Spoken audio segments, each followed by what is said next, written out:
안녕하세요. 오늘도 사은살롱을 찾아주셔서 감사합니다.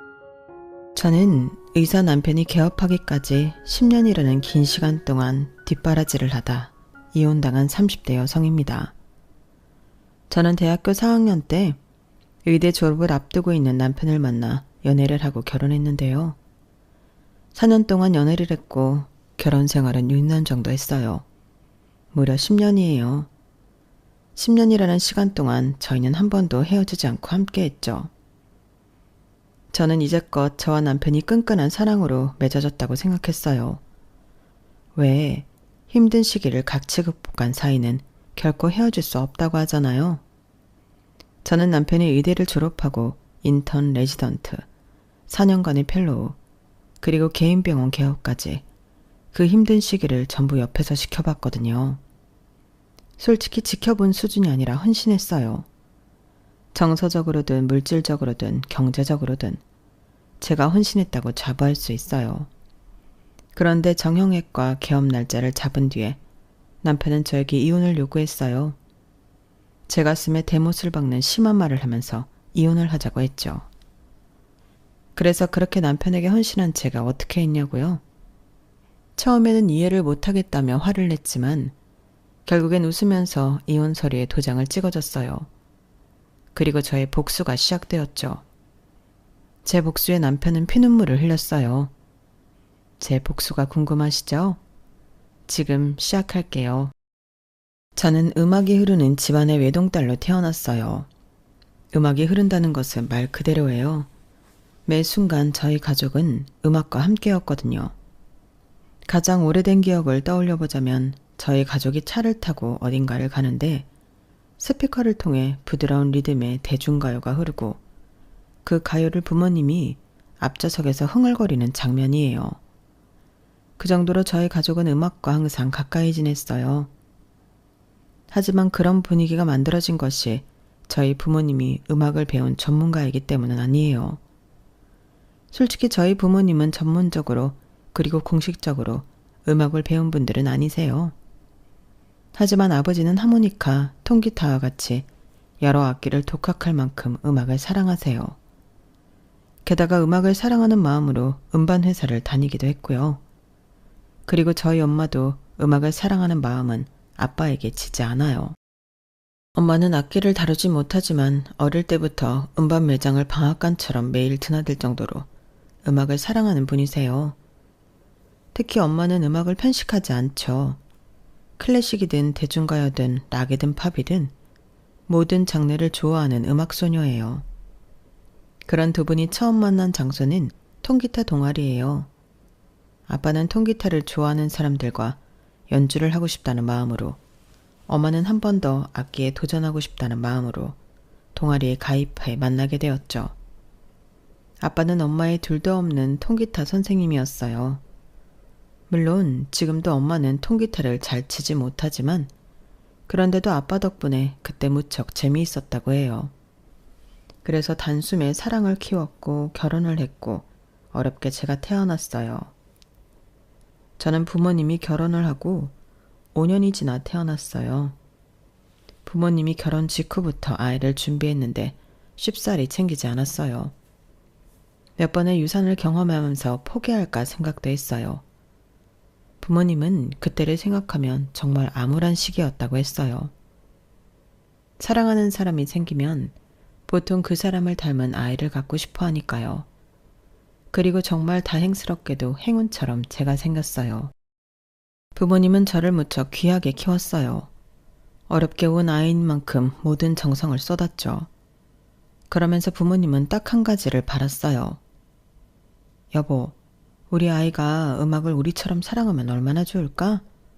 나도 그래요. 음악은 삶을 따뜻하고 풍요롭게 만드니까요. 그러니까 우리 아이한테 매일 좋은 음악을 들려주자. 아무래도 음악을 가까이 하면 친숙해지지 않겠어요? 그렇죠? 친숙하면 정이 드니까. 오늘은 이 음악 어때요? 그렇게 부모님은 저에게 매일 좋은 음악을 들려주려고 노력했어요. 그리고 저는 음악을 사랑하는 부모님 밑에서 자연스럽게 음악이 삶의 일부가 되었죠. 간단하게 노래를 부르는 것뿐 아니라 어디서든 음악을 찾았고 떠올렸어요. 음악과 함께 지난 일들을 기억하는 일도 부지기수였죠. 게다가 피아노는 저에게 아주 만만한 놀이였어요. 저희 집에는 늘 악기방이 있었어요. 한 3번 정도 이사를 했는데 옷방은 없어도 악기방은 늘 있었죠. 거기엔 아빠가 결혼을 하면서 가져온 몇 개의 악기들이 있었어요. 하모니카, 통기타 3개, 피아노, 그리고 턴테이블이 있었죠. 그 중에서 피아노는 어린 시절부터 아빠와 할 수 있는 쉬운 놀이였어요. 그냥 건반만 치면 되잖아요. 그렇게 저는 어릴 때부터 피아노를 접했고 나중엔 꿈이 생겼어요. 아빠, 피아노 치는 사람도 있어요? 그럼 있지. 그런 사람을 피아니스트라고 하는 거야. 피아니스트? 그럼 나 피아니스트가 될래요. 정말? 피아노가 좋아요. 건반을 누르면 예쁜 소리가 나잖아요. 아빠가 그때 제 머리를 쓰다듬고 꼭 안아주었던 기억이 아직도 선명해요. 저는 그렇게 피아니스트의 꿈을 키웠고 그 꿈을 누구보다 부모님이 좋아하셨고 지지해 주셨어요. 특히나 아빠는 다니던 음반회사가 망해 실직한 뒤에 가진 돈을 모두 털어 어릴 때부터 꿈꾸던 악기사를 차렸어요. 주로 피아노, 현악기를 취급하는 악기사였죠. 기존에 있는 악기사를 인수받은 거여서 리모델링을 할 게 없었어요. 그런데 아빠는 가게에 작은 방을 만들어 그곳에 피아노 하나를 두었죠. 설이나, 여기서 뭐든 연습해라. 여기는 아빠 가게니까 누구도 뭐라고 하지 않아. 그때 저는 어렸음에도 불구하고 아빠에게 얼마나 감동을 했는지 몰라요. 그래서 저는 매일 하교를 하면 아빠 가게로 가서 피아노 연습을 했어요. 그리고 그 기억은 피아노를 전공하면서 힘들었던 순간마다 힘이 되었어요. 물론 엄마도 저에게 많은 힘이 되었어요. 악기를 잘 다루지 못하는 엄마지만 엄마는 저 때문에 피아노에 대해 공부하고 그걸 저에게 알려주었죠. 그리고 늘 저의 연주를 피드백해 주셨어요. 때로는 너무 객관적이고 냉철한 피드백이어서 가슴이 아플 때도 있었지만 엄마의 그런 조언은 다 피가 되고 살이 되었어요. 그렇게 저는 순탄하게 학사를 졸업하고 유학을 가 타국에서 대학원을 졸업할 생각이었어요. 그래서 멋진 피아니스트가 될 생각이었죠. 하지만 그러지는 못했어요. 왜냐하면 제가 사랑에 빠졌거든요. 그래서 그 사람에게 올인 헌신하기로 마음먹었거든요. 그때는 대학교 4학년 1학기 정기 연주회였어요. 당시 저는 독주를 하기로 계획이 되어 있었죠. 거의 후반부였어요. 매번 그렇지만 저는 연주를 앞두고 긴장하고 조금 예민했죠. 드레스를 입고 화장을 하면서 계속 머릿속으로 피아노를 쳤어요. 그리고 제 순서가 되어 피아노 앞에 앉았죠. 건반에 손을 올리는 순간 악보를 보지도 않았는데 자연스럽게 손이 움직였어요. 그날 연주는 제가 느끼기에도 정말 좋았어요. 리듬도 속도도 감정도 정말 완벽했어요. 흠잡을 게 없었죠. 그렇게 저는 만족스러운 기분으로 연주를 마치고 뒤풀이를 하러 갔어요. 모두 제 연주에 대해 칭찬을 하고 있었어요. 설이나, 오늘 연주 너무 좋았다. 특히 난 그때 감정선이 너무 좋았던 것 같아. 역시 수석은 다르다. 교수님이 예뻐하는 데는 이유가 있다니까. 야, 그래도 공부까지 잘하는 건 아니지. 너 이대로 임용 볼 거야? 아니면 대학원? 글쎄요, 아직 더 공부하고 싶긴 한데 아직은 잘 모르겠어요. 학과 사람들이 저에게는 뭐가 어울리는지 서로 이야기를 하기 시작했어요.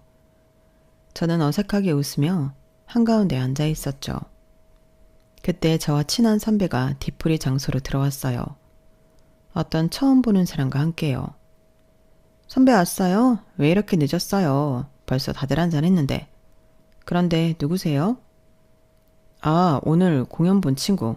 고등학교 친구야. 우리 학교 다녀. 옆에 의대 졸업반. 와, 선배가 의대 사람도 다 알아요? 고등학교 친구라니까.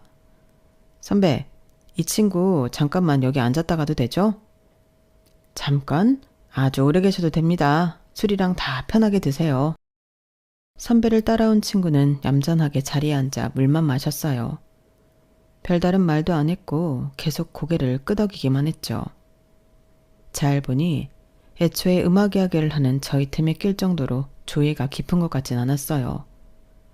그리고 저는 잠깐 무리해서 빠져나와 화장실에 갔는데요. 화장실에서 나오니 선배 친구가 가게 앞 의자에 앉아 있더라고요. 저는 조심스럽게 다가갔어요. 너무 저희끼리 아는 이야기만 해서 재미없으시죠? 아니에요. 저도 음악 좋아해요. 오늘 연주 잘 들었습니다. 쑥스럽게 감사합니다. 정말 좋은 연주였어요. 솔직히 전공자분들보다는 음악을 잘 모르지만 한편의 이야기를 듣는 것 같았어요.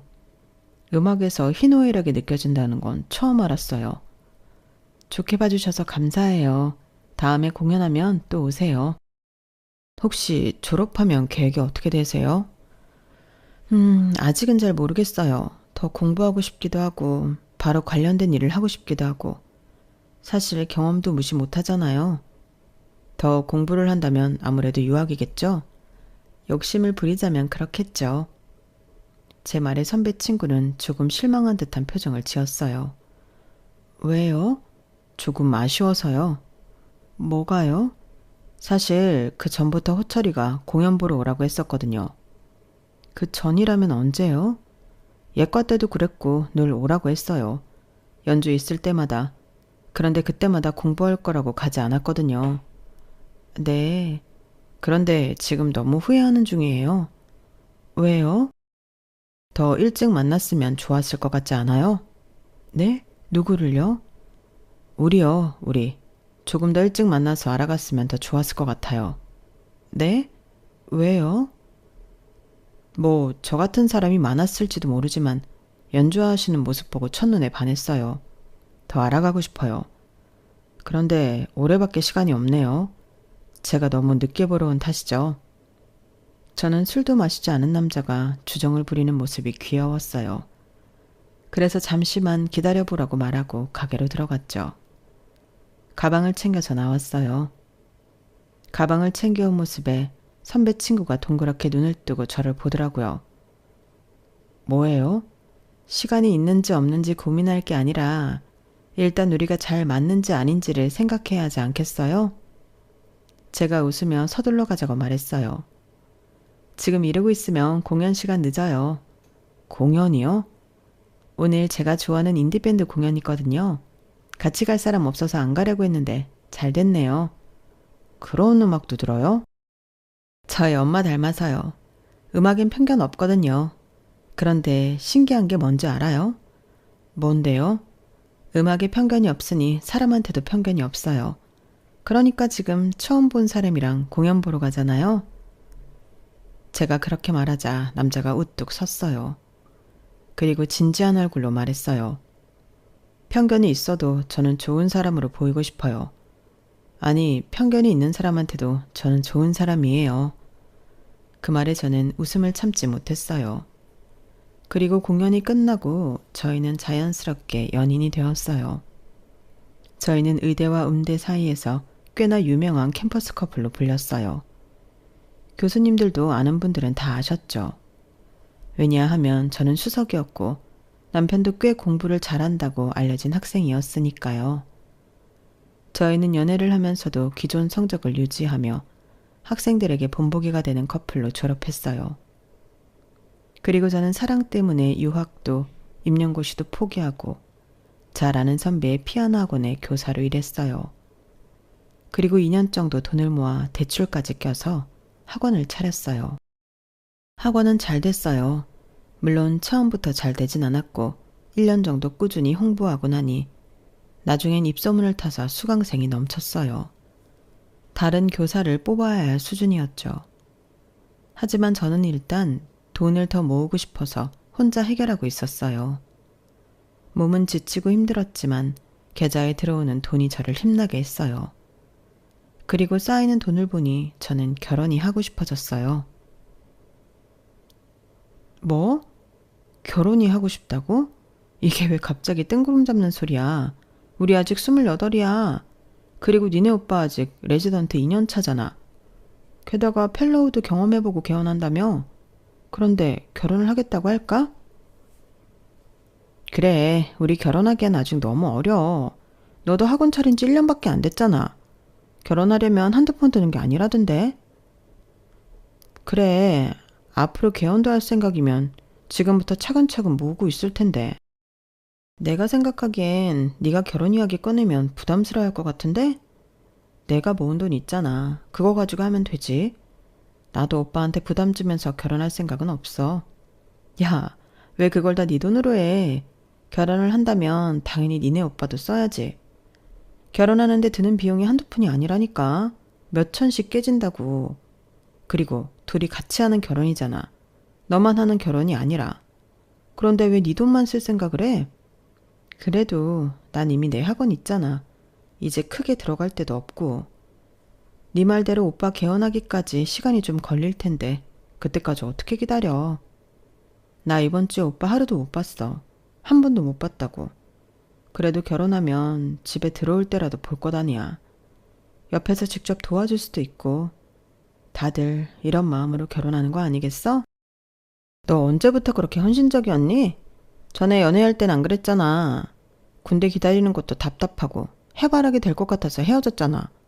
그랬던 네가 갑자기 왜 그래? 맞아, 너 엄청 변했어.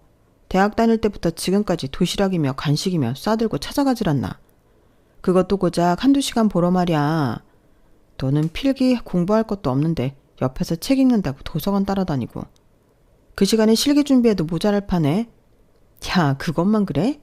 기숙사 안 들어오고 맨날 쟤네 오빠 사는 고시원 들어가서 쪽잠 자는 거 깨워주고, 집에 있는 반찬 덜어다가 가져다주고, 부모님 챙겨 먹는 영양제며 홍삼도 갖다 바치고. 지금 생각해보니까 난리다 난리야. 지금은 안 그러지? 야, 그럼 맨날 싸구려 햄에다 밥, 김에다 밥 먹는 걸 어쩌니? 그리고 지금은 당연히 내가 사서 주지. 그때는 돈이 없었잖아. 그때만 돈이 없었어? 너 선배 학원에서 일할 때도 마찬가지였거든. 그땐 학원 차리려고 돈 모은다고 그랬지. 정말 너희 부모님이 보살이셔, 보살이야. 너희 부모님은 니네 오빠 싫어하진 않으시니? 나라면 무지 싫어할 것 같은데.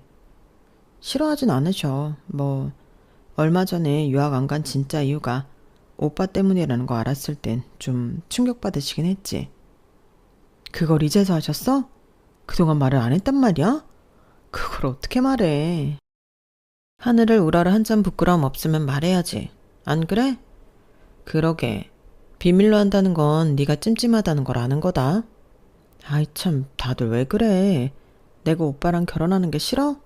왜 자꾸 트집만 잡아. 우리는 네가 변한 게 이상해. 그렇게 피아노만 고집하던 애가 꿈도 포기하고 하나부터 열까지 니네 오빠한테 맞추잖아. 지금에서야 맞는 짝을 만난 거 아닐까? 그러니까 내가 안 하던 짓을 계속하지. 말이라도 못하면. 아무튼 절대 네 돈으로만 결혼식 하지 마. 나는 완전 반대야. 그러면 나 네 결혼식에 참석도 안 할 거야. 차라리 니네 오빠 집에다 결혼하고 싶으니까 돈 달라고 그래. 돈은 내가 말해서 우리 오빠 사정 다 알면서. 알지. 아버지는 수술 부작용으로 30년 전에 편마비로 고생하시고, 그래서 어머니는 혼자서 식당 주방일 하면서 사남매 키우시고, 누나는 가정 형편 때문에 고등학교 자퇴하고 일 시작했고, 형은 공부 잘하는 네 오빠 때문에 대학 포기하고 이랬고. 맞아. 그래서 누나랑 형 덕분에 오빠는 의대 갈 수 있었고, 죽어라 공부해서 장학금 받으며 졸업했어. 물론 매번 받은 건 아니지만. 그래서 나는 오빠 집에 그런 이야기 못해.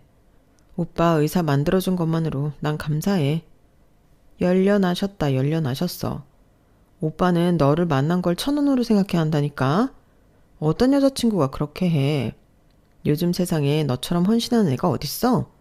게다가 네가 오빠한테 사준 옷이며 신발이며 그게 다 얼마야. 그렇게 비싼 브랜드는 못 사줬어. 나도 용돈 받고 아르바이트 해봤자 몇 시간 했겠어. 그래서 비싼 건 못 사줬지. 야, 그래도 저번에 오빠만 낡은 노트북 쓴다고 노트북 사줬잖아. 아무나 그렇게 해주는 줄 알아? 사실 그때도 엄마한테 조금 빌려서 산 거다. 물론 지금은 갚았지만. 아, 이것도 어머니 모르시지? 알았으면 결혼한다고 해도 반대했을 거다. 그랬을까? 지금도 반대할 수도 있어. 누가 딸이 있는 거 없는 거 다 주는데 좋아하겠니?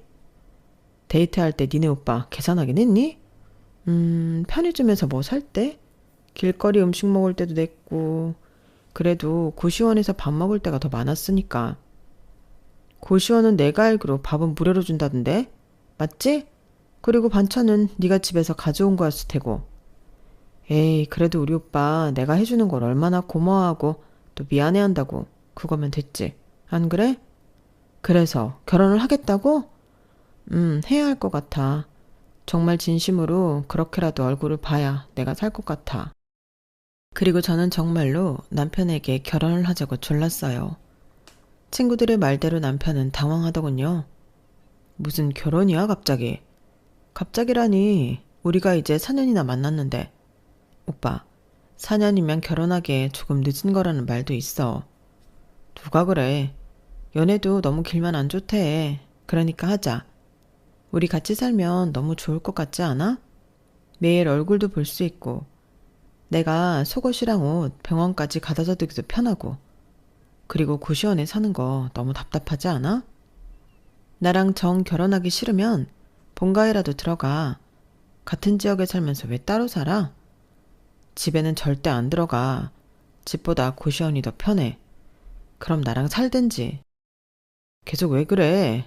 어디서 뭘 본 거야? 뭐 안 봤어. 오래전부터 생각했던 거야. 무슨 돈으로? 무슨 돈으로 결혼할 건데? 나 모아놓은 돈 있어. 나는 절대 그 돈으로 충분하지 않을 것 같은데? 오빠, 나 무시해? 나 이래봬도 원장이야. 지금 엄청나게 많은 수강생들 나 혼자 해결하고 있다고. 쏠쏠하게 모아놨으니까 그런 건 걱정 마. 하지만 남편은 자꾸 결혼을 미루려고 했어요. 개헌할 때까지만 기다려. 그걸 언제 기다려. 그냥 내 돈으로 일단 하자. 나중에 오빠가 개원하고 갚으면 되지. 나 매일매일 오빠 보고 싶단 말이야. 우리 결혼하자. 돈은 걱정하지 말고 내가 다 알아서 할게. 합리적으로 준비하자. 응? 결국 남편은 저에게 졌어요. 저는 고시원에서는 소리를 지르면 안 되니까 입을 막고 기뻐했어요. 그리고 그 다음 날부터 저희는, 아니 저는 남편과 부부가 되기 위해 준비를 하기 시작했어요. 우리는 우리 힘으로 하자. 어른들한테 도움 받지도 말고 부담 주지도 말고. 알겠지? 그럼 어떻게 할 건데? 모아놓은 돈이 그렇게 많아? 넉넉하진 않아. 그래서 적금 깨서 투룸 보증금이랑 첫 달 월세 내고 결혼식은 예쁘고 화려하고 이것저것 따지지 말고 제일 저렴한 데에서 하자. 웨딩 촬영은 우리가 셀프로 해. 결과물이 어떨진 모르겠지만 그래도 우리가 직접 하면 돈도 절약되고 더 추억으로 기억하지 않겠어? 그래도 드레스랑 턱시도는 빌려야 할 것 아니야. 내가 인터넷에서 5만 원짜리 드레스 봤어. 턱시도도 비슷하게 살 수 있을 거야. 그럼 가전제품이랑 가구는? 일단 중고로 알아보자. 그리고 6월 상품이나 신혼부부 할인도 있을 거고 그렇게 사면 될 거야. 나머지 필요한 건 천양마켓 같은 데서 사지 뭐. 어차피 그런 건 평생 쓸 것도 아닌데 비싸게 살 게 뭐 있어. 정말 이렇게 결혼해도 되겠어? 조금만 기다리면, 내가 개헌할 때까지 기다리면 더 넉넉하게 할 수 있잖아. 난 그 전까지 못 기다릴 것 같아. 지금도 봐. 우리 몇 주 만에 만난 거야. 그것도 내가 결혼에 대해 상의할 게 있다고 말해서 오빠가 겨우 시간 내서 만난 거라고. 오빠는 우리가 이렇게 만나는 게 좋아? 솔직히 우리가 4년을 만났지만 그중에서 과연 만난 날만 따졌을 때 몇 년이나 될까? 오빠는 지금 나랑 결혼하는 게 싫어? 싫다기보다는 더 준비되었을 때 제대로 하고 싶은 거지. 준비될 때까지 기다리다 보면 때를 놓칠 것 같아서 그래. 그리고 혹시나 물어보는 건데 지금 내 돈으로 하는 게 불편하진 않지? 불편하지. 미안하고 괴롭지. 내가 지금 개헌 때문에 묶어둔 돈을 깨야 하나 이 생각도 해. 아니 오빠, 그럴 필요 없어. 결혼은 내 힘으로 할게.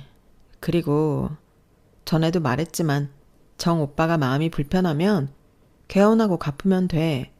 물론 그때는 이미 오빠 돈이 내 돈이고 내 돈이 오빠 돈이겠지만. 저는 속상해하는 남편의 마음을 풀어주려고 애썼어요. 그리고 저는 합리적인 가격으로 결혼하기 위해 머리를 굴려가며 노력했죠. 웨딩드레스도 그렇고 결혼식에 필요한 기본적인 것들이 다 비싼 금액부터 시작해서 슬슬 머리가 아파왔어요. 그런데 그런 저를 보고 남편이 물었어요. 너희 부모님은 안 도와주신대? 뭘 도와줘? 우리 결혼하는데 안 보태주신다고 그랬어? 우리 엄마 아빠가 왜 보태줘? 우리 약속했잖아. 어른들한테 손 안 벌리기로. 말은 그렇게 했지만 도와줄 수도 있잖아. 요새 악기사가 많이 안 좋아서 여쭤보기가 좀 그래. 악기사가 말이 악기사지. 요새 누가 악기를 친다고 업종을 좀 바꿔보시라 그래. 뭐? 봤잖아. 요새 누가 악기를 배워. 누가 악기를 돈 주고 사. 진짜 몇 안 될걸. 그리고 사도 구닥다리 같은 데서 안 사지. 요새 인터넷에서 더 다양하게 팔 텐데. 아, 어플도 있더라. 악기 어플. 휴대폰 하나로 여러 악기 소리 내던데. 세상이 그렇게 발전하고 있는데 너무 정체되어 있잖아. 가게 자체가 말이야. 그리고 생각해보면 음악이라는 게 얼마나 허황스러워. 현실적이지도 않고 실용적이지도 않고 돈도 잘 못 벌고. 그러니까 아버님 보고 업종을 바꿔보라고 그래. 게임도 좋겠다. 나도 음악하는 사람인데? 자기는 음악을 한다기보다 교육자지. 가르치는 거잖아. 뭐 음악은 음악이니까 허황스러운 건 마찬가지일 수도 있겠다. 언제는 내가 피아노 치는 모습을 보고 첫눈에 반했다며. 내가 그랬나? 요새 정신이 하나도 없어서 기억이 잘 안 나네. 아, 그리고 저번에 피아노방 하나 만든다고 그랬나? 생각해보니까 집에 피아노 들이는 거 별로인 것 같아. 어차피 치면 층간소음밖에 더 되겠어. 그냥 피아노는 학원에서 쳐. 그리고 웬만하면 조용히 있고. 조용히 있으라니? 사실 이제서 솔직히 말하는 건데 너 밥 먹을 때나 어디서 음악 트는 거 좀 시끄럽고 신경 쓰여. 마음이 편하지 않아. 아무래도 편히 쉬려면 소음이 없는 게 낫잖아. 가뜩이나 병원에서 소음 많이 드는데 집에서라도 편하게 있어야지. 이제 앞으로 우리 같이 살 거니까 미리 이야기하는 게 나을 것 같아서.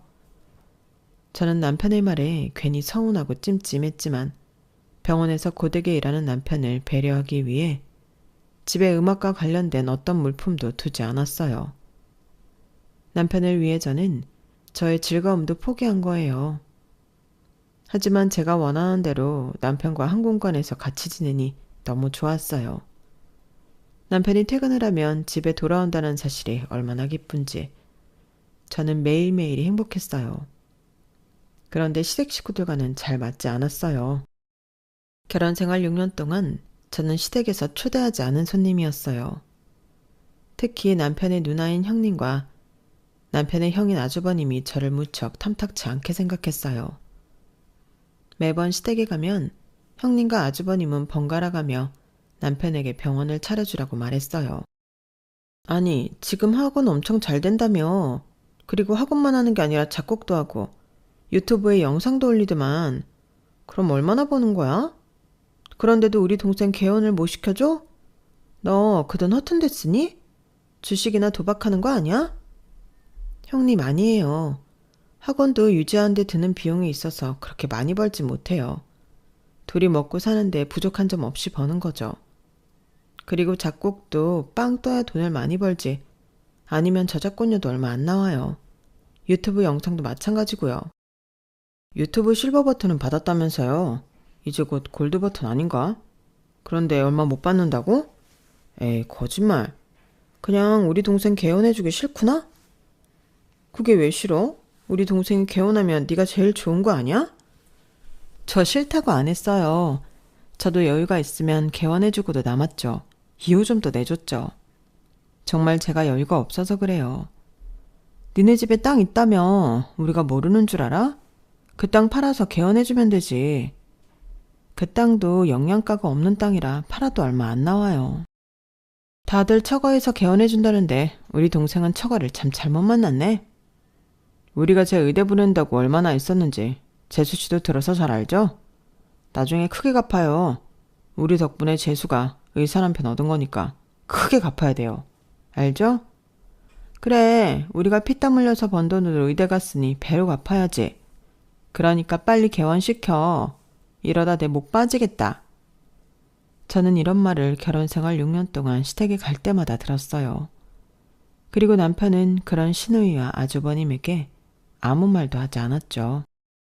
그리고 레지던트를 마치고 자기 계획대로 펠로우 4년 동안 경험을 다진 남편은 드디어 돈을 모았는지 개원 날짜를 잡았어요. 저는 남편을 축하해주기 위해 케이크를 준비했죠. 그런데 집에 돌아온 남편은 뜻밖의 말을 했어요. 우리 이혼하자. 어? 뭐라고? 우리 이혼하자고. 여기 서류도 다 챙겨왔어. 나는 작성했으니까 너만 작성하면 돼. 아니 오빠, 그게 갑자기 무슨 말이야? 갑자기는 아니고 오랫동안 생각했어. 우리 별로 영양가가 없는 사이인 것 같아. 영양가가 없다니 대체 무슨 소리라는 거야? 남편은 저를 빤히 쳐다봤어요. 그러더니 저를 비웃었죠. 지금 밤이야. 술 안 피우지 말고 저거 다 치워. 그리고 나머지 부분 작성해. 지금 바로. 오빠, 시끄러워. 내가 조용히 하라고 했잖아. 그리고 내가 이 말까진 안 하려고 했는데 야, 설이나. 처가에 돈이 있어야 의사 사모님 되는 거야. 처가에 뭐? 처가에 돈이 있어야 의사 사모님도 할 수 있는 거라고. 내 말 못 알아들어? 아니, 전혀 못 알아듣겠는데? 넌 무식한 것도 아닌데 왜 이 말을 못 알아듣니? 내 주변에 결혼한 선배 중에 개원할 때 처가에서 도움 안 준 사람 한 명도 없어. 니네 집처럼 주머니 닫고 모르쇠한 사람 아무도 없다고. 그래서 내가 인턴 때부터 모아온 돈으로 겨우 개원하는 내가 얼마나 부끄러웠겠니? 부끄러웠다고? 그래, 부끄러웠어. 선배들이 나보고 처가에서 뭐 해줬냐고, 얼마나 보태줬냐고 묻는데 내가 진짜 할 말이 없더라. 어떤 선배는 그 말까지 했어. 나보고 순진하대. 순진하게 아무것도 없는 여자랑 결혼했다고. 진짜 내가 부끄럽더라. 어떻게 나한테 그런 말을 해? 난 분명 기회도 줬어. 장인어른한테 땅 팔 생각 없냐고. 땅 팔아서 나한테 투자할 생각 없냐고 물어봤어. 그런데 투자할 가치도 없는 그 쓰레기 같은 땅 죽어도 안 팔려고 하더라. 가게라도 내놓으라고 하니까 그건 자기 꿈이자 신념이래. 꿈? 신념? 그런 실용적이지도 않고 진취적이지도 않은 꿈이랑 신념은 갖다 버리라고 해.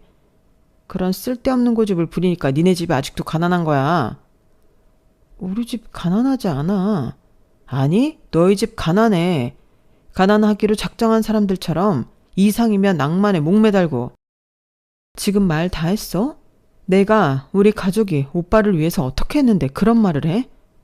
대학 시절부터 우리가 살기 전까지 오빠 혼자 고시원에 살 때 반찬이며 필요한 거 우리 부모님이 다 해주고 밥 먹으러 와라, 같이 먹자 매번 물어봤어. 그리고 내가 사준 옷, 신발, 가방. 온전히 내가 사준 적도 있지만 어릴 땐 부모님이 준 용돈이나 돈 더 달라고 해서 사준 적도 많아. 그 옷들, 신발, 가방 때문에 너 솔직히 덜 쪽팔렸잖아. 그거 고마워했잖아. 뭐? 덜 쪽팔려 해? 그럼 내가 전에는 내 옷 입고 쪽팔려 했단 소리야? 그럼 아니야? 내가 다 봤어. 내가 다 느꼈다고. 네가 내가 사준 것들 입고 신고 하면서 당당해하는 거 내가 다 느꼈어. 눈빛부터 달라졌고 걸음걸이도 달라졌는데 이제 와서 딴소리야? 아주 소설을 써라. 육감이 대단하신가 봐.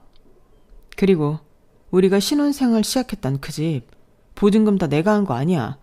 일부는 우리 부모님이 도와주셨어. 월세 내준 적도 있어. 그런데 우리 집이 가난해? 우리 집이 너한테 해준 게 없어? 나랑 지금 장난하니? 내가 너 때문에 유학도 포기했는데. 그러자 남편이 다시 저를 비웃었어요. 고작 그런 거 가지고 그거 다 해서 얼마나 한다고. 내가 개원하면 그런 것쯤은 얼마든지 살 수 있어. 몇 배는 더 살 수 있다고.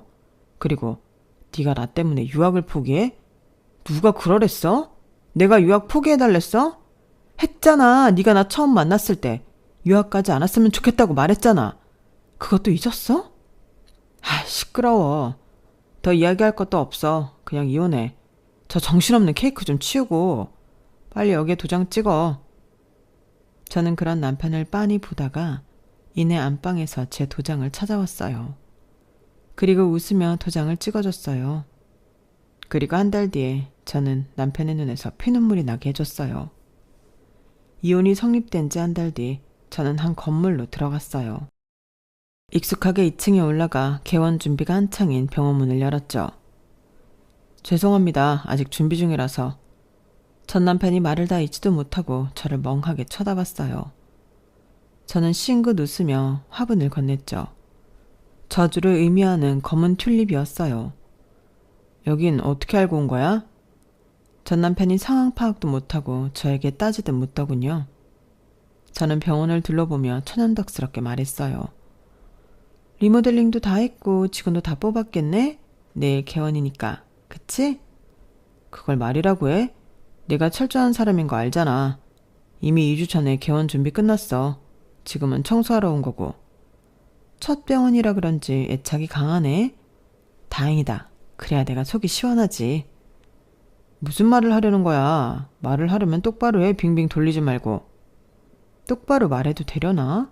충격받아서 쓰러질까봐 겁나네. 내가 왜 쓰러져? 개원이 코앞인데. 오빠는 없이 살아서 그런지 참 돈에 약해. 말도 안 되는 보증금의 월세인데 그걸 속더라? 뭐라고? 그리고 아무리 그래도 장인어른 조남도 몰라? 버젓이 우리 아빠 이름이 계약서에 적혀있는데 그걸 의심도 안 했다며. 아니면 이혼했다고 필요 없는 정보는 지운 거야? 실용적으로? 비꼬지 말고 똑바로 얘기해. 여기 우리 아빠 건물이야. 그리고 증여받아서 이제 곧 내 건물이고.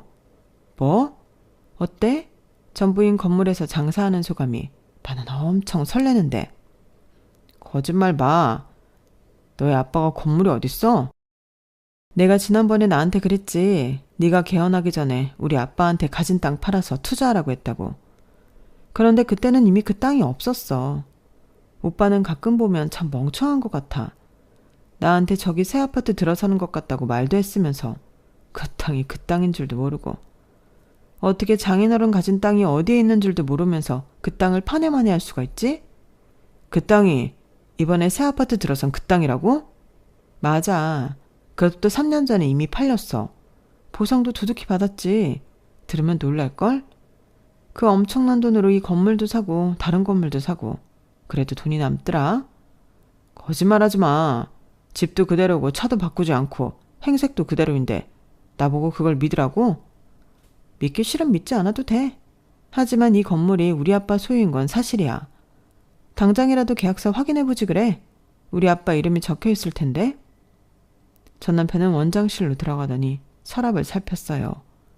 그리고 소리를 질렀죠. 제가 원장실로 들어갔어요. 그리고 검은 튤립을 원장실 책상에 두었죠. 전 남편이 저를 노려봤어요.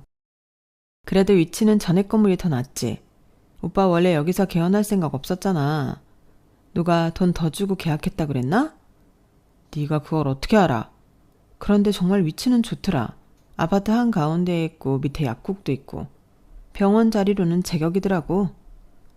네가 그걸 어떻게 하냐고. 그 자리에 피아노 학원 들어선다는 말 못 들었어? 너 진짜 나랑 장난해? 덕분에 좋은 자리 얻었어. 오빠가 이번에는 정말 신중하게 고른 것 같더라. 벌써 수강한다는 사람들 전화 와. 누구야? 누구랑 짠 건데? 적은 늘 가까이에 있잖아. 나도 그랬듯이. 뭐? 내 선배 호철 오빠. 그 오빠가 부동산에 관심이 많았던 게 왜 그때 생각나는지. 요새 선배 자주 만나지 않았어? 부동산에 대해 오빠가 자문도 구했잖아. 너 정말 이렇게 치사하게 나올 거야? 먼저 치사하게 나온 건 오빠잖아. 그 여판 두고 오빠한테 그렇게 헌신한 나한테 이혼 요구를 하지 않나. 안 그래? 전 남편이 화를 참을 수 없는지 고래고래 소리를 질렀어요. 저는 이혼 서류에 도장을 찍고 복수를 결심했어요. 이 상황을 물 흐르듯 넘길 수 없었죠. 그래서 전 남편의 뒷조사를 했어요. 제가 전 남편과 연애를 하고 결혼도 하면서 전 남편이 지인을 아주 잘 알거든요. 그래서 어디에 개원을 하려고 준비 중인지 알아봤죠. 그리고 아까 말했던 것처럼 선배를 써먹었어요. 미끼는 이미 던져져 있었죠. 이미 전 남편이 선배에게 부동산에 대해 자문을 구했더라고요. 그래서 저는 전 남편이 계약한 건물을 알게 되었고 돈을 더 주고 계약을 가로챘어요. 그리고 피아노 학원 2호점을 낸 뒤에 선배에게 저희 아빠 건물에 대한 정보를 전 남편에게 던져보라고 했죠. 그러자 개원이 급한 전 남편이 덜컥 물었어요. 정말 말도 안 되는 보증금과 월세였거든요. 그래서 믿지 않을 거라고 선배가 말했는데 우습게도 계약을 하러 왔더군요. 계약은 저희 아빠가 직접 나가지 않았어요. 바쁘다는 이유로 아빠 없이 계약을 진행했어요. 그래도 저희 아빠 조남 석자가 있는데 들킬 줄 알았거든요. 그런데 전 남편은 자기 장인어른 조남도 몰랐나 봐요. 씁쓸하게도 말이에요. 이제 여기가 내 건물이 되면 어떻게 할지 각오해. 인터넷에 나온 건물주 갑질이랑 갑질은 다 할 거니까. 그런데도 한번 버티나 보자고? 그럼 내가 나가면 되지. 안 그래? 어딜 가려고? 어떻게 가려고? 왜 못 가? 그냥 빼면 되지. 계약서 꼼꼼하게 안 읽었구나? 우리가 월세가 저렴한 데엔 이유가 있어. 위약금 못 봤어? 제가 그렇게 말하자 전 남편 얼굴이 새하얗게 질렸어요. 저희가 정말 말도 안 되는 위약금을 제시했거든요. 그리고 계약 기간은 10년이었죠. 저는 절망한 전 남편 앞에서 웃음을 참으며 말했어요. 일단 다음 달부터 임대료는 인상될 거야. 그렇게 많이는 안 올려. 그간 정이 있으니까. 하지만 내가 생각한 만큼 올리긴 할 거야. 천천히. 계약 기간 안에. 그리고 아무래도 병원이니까 주차장 사용이 잦을 것 같은데 다른 임차인들보다 배로 사용료 내줬으면 쉽네? 너 꼭 이래야겠어? 이래야 내 속이 시원하겠어. 그리고 지금 오빠가 사는 원룸 있지? 거기도 내 건물이거든? 그러니까 방 좀 빼줬으면 좋겠네? 그게 어떻게 네 건물이야? 아주 세상 모든 건물이 네 거라고 하지? 정말 못 믿네? 제가 해당 건물의 등기부등본을 보여줬어요. 그걸 본 남편의 얼굴이 또 하얗게 질렸어요. 언제부터 네 건물이었는데? 오빠가 살기 전부터. 오빠 버름 전에 들어왔지. 내가 이혼하고 직후에 샀어. 네가 무슨 돈으로?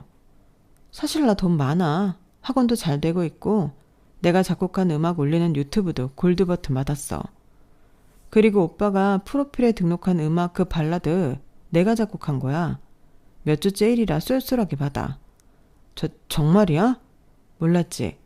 이제껏 네가 당연하게 쓴 돈이 어떤 돈인지. 그럼 개업은 왜 안 해줬는데? 그건 네 탓이야. 왜? 네가 날 시댁에서 구해주지 않았으니까. 솔직히 구해줬으면 이제껏 그랬듯 개헌해줬을 거야. 그리고 내가 할 말이 있는데 우리 위자료 소송 다시 하자. 오빠가 분명 그랬잖아. 개헌하면 갚는다고. 그 말이 이제 생각났어? 그렇게 말한 뒤에 저는 병원을 떠났고 멀리서 전 남편의 절규가 들렸어요. 며칠 뒤 남편은 개헌을 미루고 계약을 해지하려고 했었지만 위약금 문제 때문에 결국 제 건물에서 개헌을 했어요. 그리고 저의 갑질에 괴로워하고 있어요. 그래서 원룸에선 생각보다 빨리 나갔고 그렇게 싫다던 시댁으로 들어간 모양이에요. 그리고 위자료 소송은 다시 진행되었고 제가 승소했어요. 저는 이제껏 호구처럼 퍼준 걸 조금이라도 보상받은 기분이었어요. 여기까지가 제 사연입니다. 여러분들은 사랑에 눈이 돌아서 인사불성이 된 적이 있으신가요? 만약 있으시다면 과거의 자신에게 무슨 말을 전하고 싶으신가요? 저는 다 뱉어보라고 다 해보라고 하지만 절대적인 선은 지키라고 하고 싶네요. 여러분, 오늘도 좋은 하루 되세요. 여러분, 사연 댓글에 응원과 현명한 조언 부탁드려요. 좋아요와 구독은 저에게 큰 힘이 됩니다. 오늘도 좋은 일 가득하세요.